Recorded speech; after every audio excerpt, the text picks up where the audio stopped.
পৃথিবীতে একমাত্র ভোজন রসিক হচ্ছে বাঙালি, তাই বাঙালিদের খাদ্য তালিকায় মুখরোচক খাবার দিয়ে সাজানো থাকে।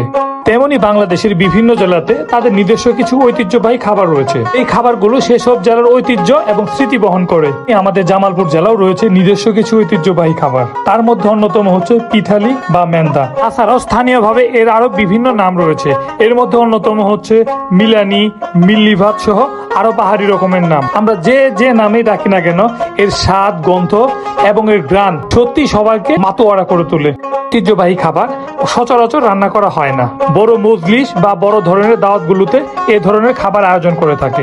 সে সময় নিজ গ্রাম থেকে শুরু করে আশেপাশের গ্রামের লোকজন বিনা দাওয়াতে অথবা দাওয়াতে এসে হাজির হয় এই মজলিসে। ভ্রমণকারী এবং আমন্ত্রিত অতিথিবৃন্দের আগমনে এই মজলিস অথবা দাওয়াতকে প্রাণবন্ত করে তোলে। এই মিল্লি রান্নার প্রধান উপকরণ হচ্ছে পিওর চাউলের আটা। এছাড়াও স্থানীয় কিছু মশলার সমন্বয়ে এর স্বাদকে আরো দ্বিগুণ করে তোলে, সাথে গরুর মাংসের সংযুক্তিতে এর স্বাদ আরো বৃদ্ধি করে। আজ আমরা আপনাদের নিয়ে এই মিল্লি ভাতের রান্নার উপকরণ সহ এবং এর বিস্তারিত কিছু জেনে আসবো।